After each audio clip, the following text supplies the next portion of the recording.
Migrating now. Have you ever think about migrating? Migrating has never been better before than now.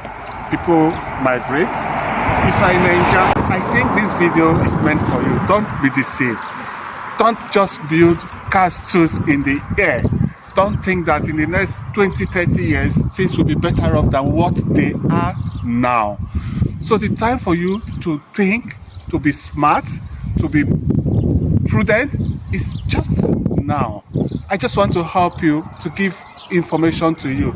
Now, listen to this woman back in about 60 years ago in the United Kingdom. Listen carefully, get the gist.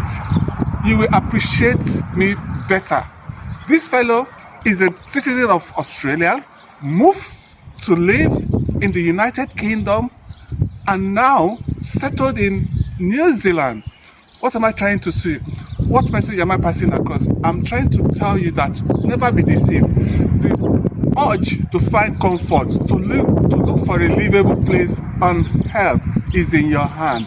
Don't be dormant and say, oh, Nigeria will be better. Our politicians are looting. People are suffering. Don't be part of them. Listen to this woman carefully. She's 83 years old, now living settled in New Zealand. So what can you say? Do you still want to sit there in Nigeria and say it's only the greedy ones, the covetous ones that want to travel abroad, that want to migrate? No, migration has been happening back even in the Bible. So don't sit down there and be lazy and say, oh, things will be, and be praying to God and say, oh, things will be better. Our hope is in to bit about herself, how she in a village in the UK. She's a citizen originally, and she's now here with us in New Zealand. How her transition has been. Yes. So, can you tell us a little bit about you, Anne? Yeah, well, I was born in this little village. It's called Edburton, and it's under the South Downs. When I was born, it was on a farm, a dairy farm.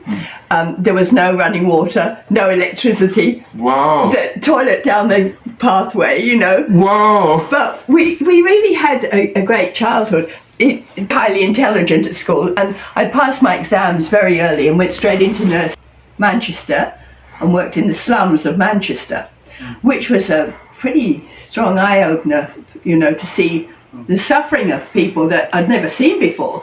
And I worked there and for 6 months and on night duty while I did child psychology. I came back and I worked as a private nurse for on and off in the south until I had children, met Frank, I had children. And then in 1968, Frank had been living in Australia, so we moved back to Australia. And we lived in Brisbane for 12 months. And then we moved up to a little, just before we left, to come to New Zealand.